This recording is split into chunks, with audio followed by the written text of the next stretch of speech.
Welcome to the Writing on My Mind podcast. I'm your host, Dr. Emmanuela Stanislaus, doctorate coach and diversity consultant. I finished my doctorate in 4 years while working a full-time job, traveling the world, and balancing a busy social life. And now I'm on a mission to create community for women of color to complete their doctorate degrees. Join me and my friends as we discuss the ups and downs of pursuing a doctorate degree and helping others to level up as doc students.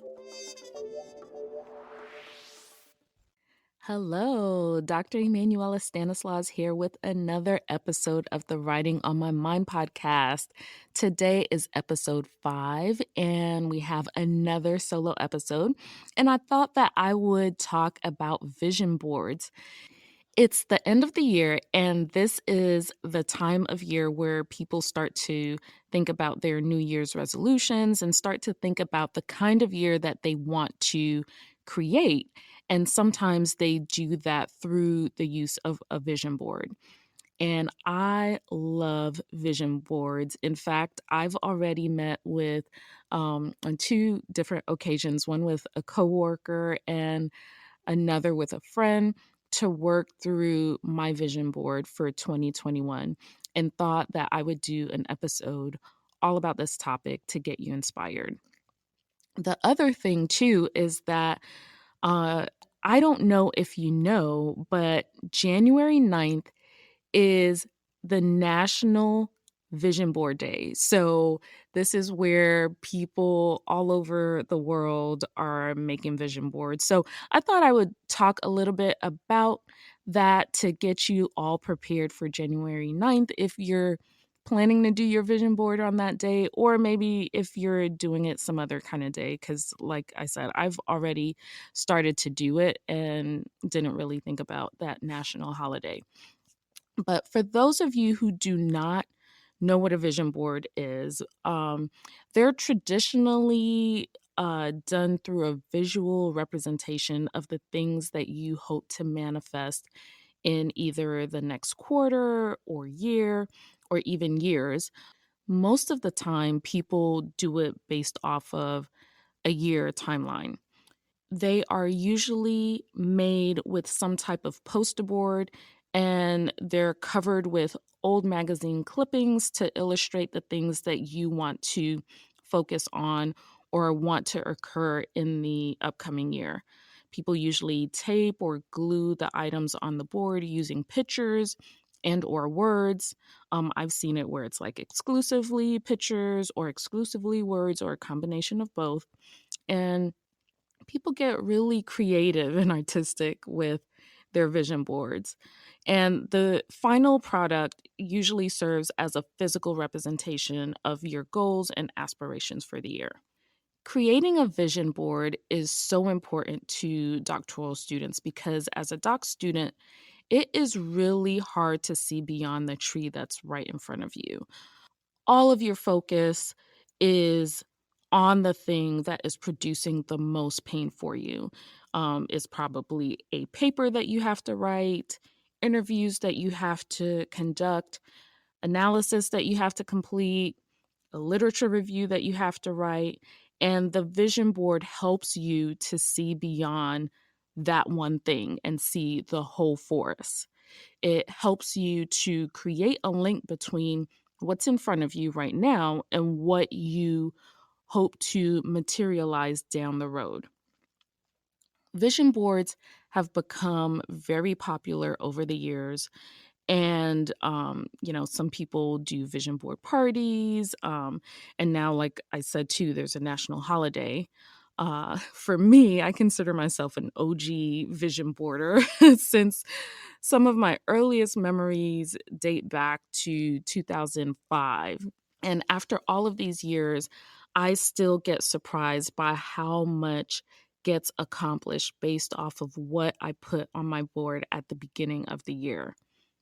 I know that some people aren't fans or may not even know what a vision board is or the benefits. You might be one of those people, so I wanted to dedicate this episode to sharing more about vision boards and how they can help you with the doctoral journey and life in general. In true scholarly fashion, I wanted to do some research on vision boards, and I found an article by Lisa Burton and Jonathan Lent that advocated for the use of vision boards to increase the communication between counselors and their clients. And I found this quote that I thought was kind of interesting too, and could probably lay the foundation for the topic that I'm talking about today. And in it, they say vision boards inspire clients and help them to focus on goals and empower them to create the life they imagine through the identification of goals. A vision board can assist a client in moving from difficulties with visualizing one's future to creating a path that is observable and optimistic.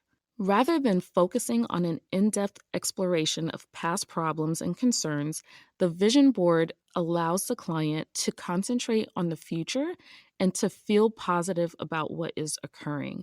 And so I thought that was a great quote, especially given the craziness of 2020.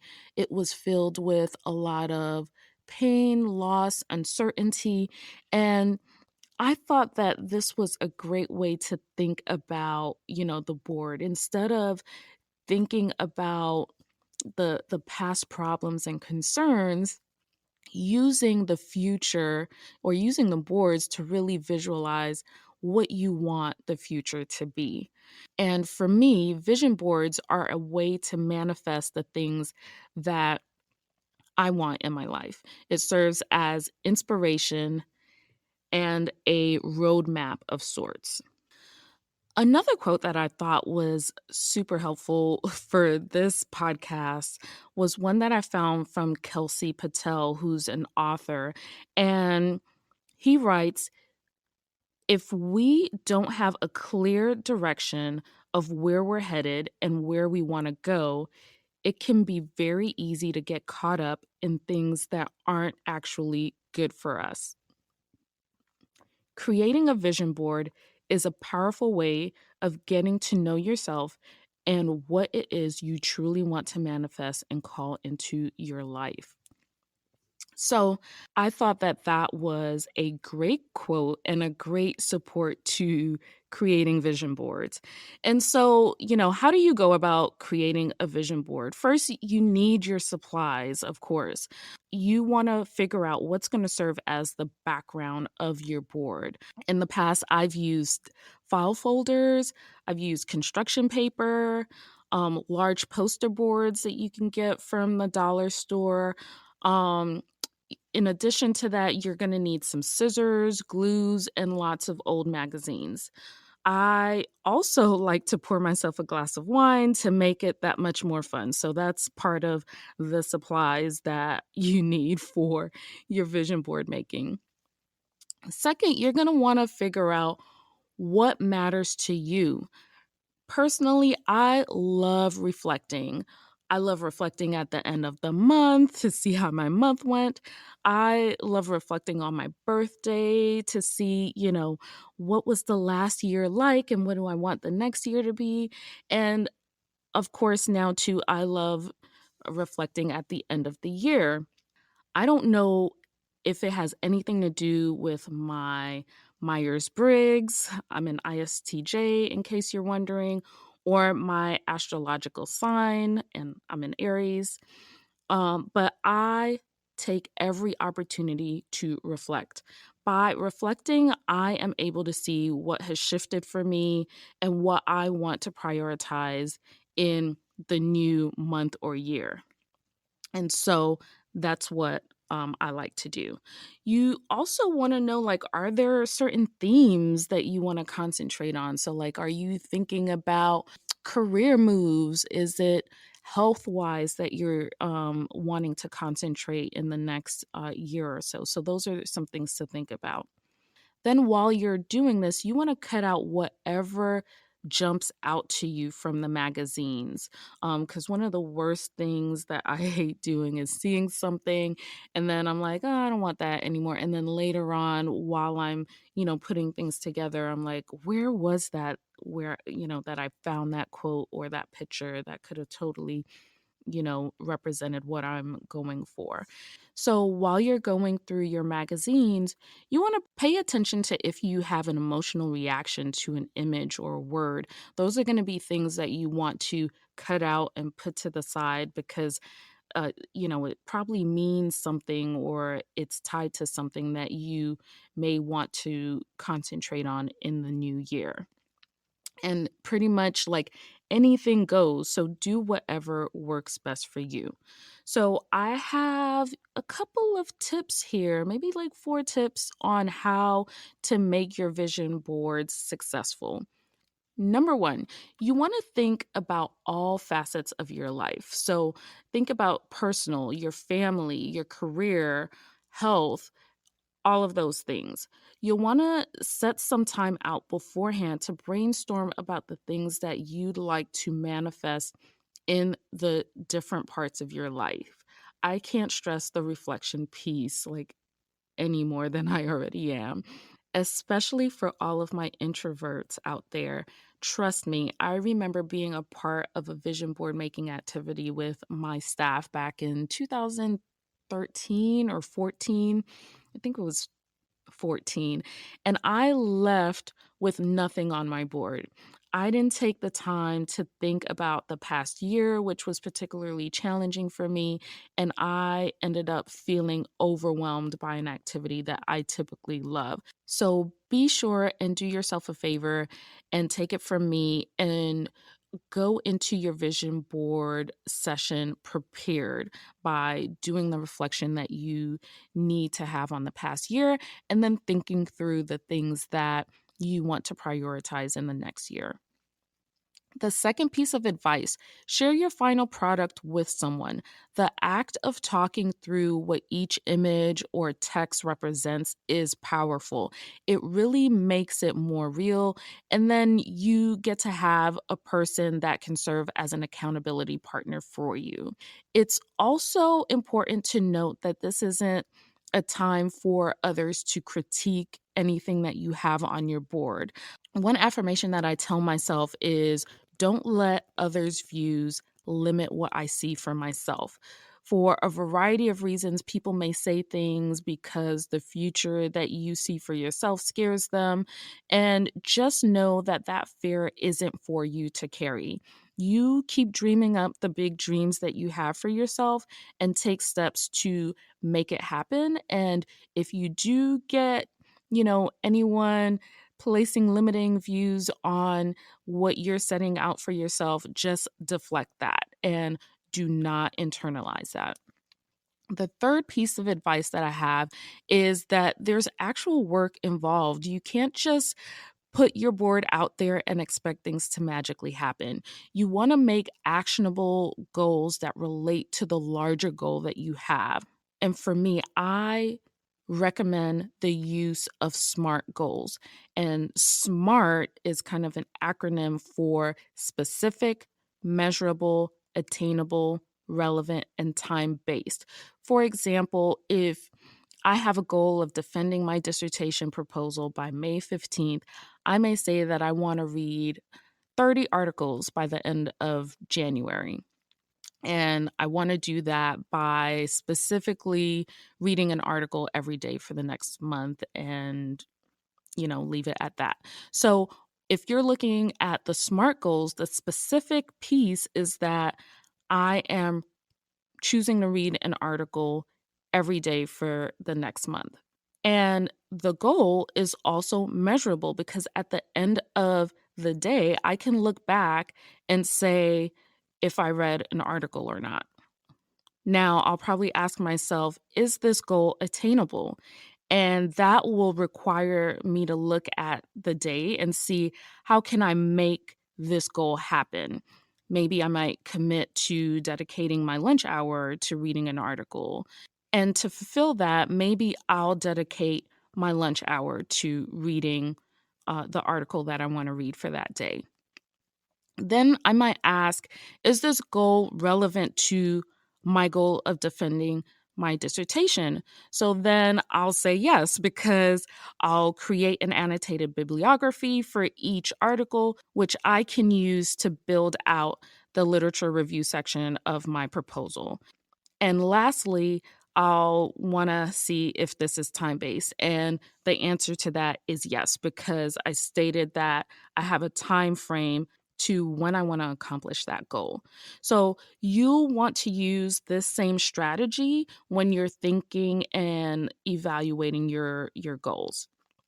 So the fourth and last piece of advice that I have is to post your vision board somewhere so that you can see it every so often.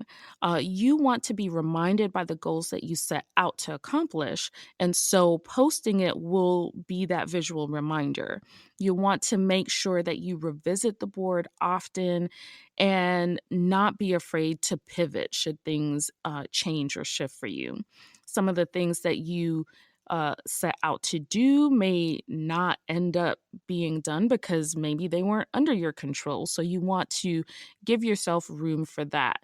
An example of that is I had traveling to Bali to celebrate my graduation on my vision board for 2020, but the pandemic hit and that put the brakes on that plan. And so, I'll pivot and find some other way to get to Bali for sure.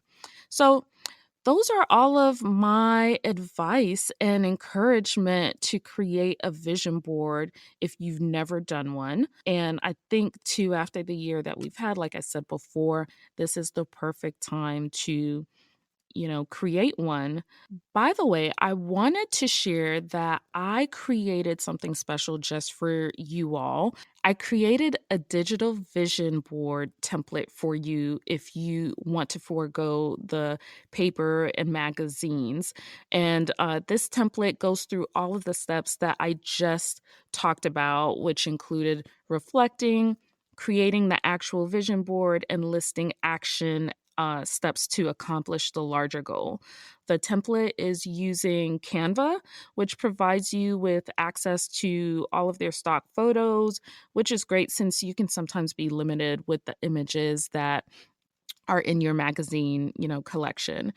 If you want in on that template, visit the show notes to get the link to receive the template in your inbox. And if you post your finished product on social media, please tag me. I want to see what your goals are and how creative you get with the template. I'm at Dr. Emmanuela, that's DrEmmanuela on Instagram, Twitter, and I'm also on LinkedIn too, so tag me.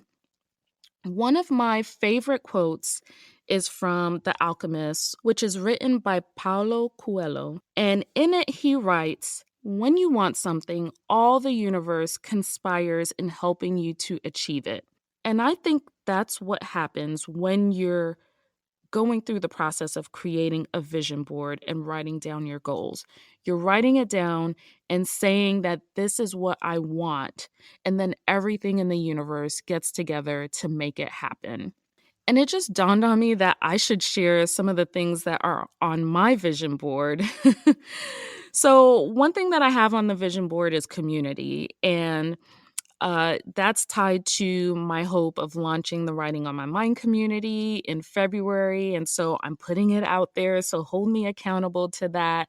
I'm excited for this community where you'll get to support one another, celebrate each other's wins, and hopefully create an opportunity for collaboration and to also counteract the harshness of academia for women of color. I also have traveling on there. I know it's a challenging time given the pandemic, but I want to see how I can safely travel again and take the necessary precautions to be safe and not, do anything foolish while exploring the world. I want to write a book, so I need to take the steps to do that. And the book is going to be tied to navigating the doctoral process. And again, I'm sharing this so that you all can keep me accountable. So, hoping to write a proposal and maybe a draft by the end of the year. So, fingers crossed on that. And lastly, one of the things that I want to work on is rest. I recently had a conversation with a friend about my unhealthy relationship with time and being productive. And I'm on a mission to give myself permission to have a seat and do nothing and be okay with that. And so I have rest on my vision board as well. And, those are like some of the big things on my vision board. So I thought I would share that with you all. And with that, I think I'm going to close out this fifth episode. I hope that you all have a lot of fun creating your vision boards. I also hope that you have a safe and happy new year and can't wait to see what you all come up with. And, see you on the next episode. Thank you for listening to another episode of the Writing on My Mind podcast. If you're loving the content, make sure to subscribe and rate the podcast on Apple Podcasts. It really helps other women of color doctoral students find the podcast. Be sure to follow me on Instagram and Twitter at Dr. Emmanuela. And if you're looking for a group of real women of color doctoral students to help you accomplish your goals, join the Writing on My Mind community by visiting writingonmymindpodcast.com. See you on the next episode.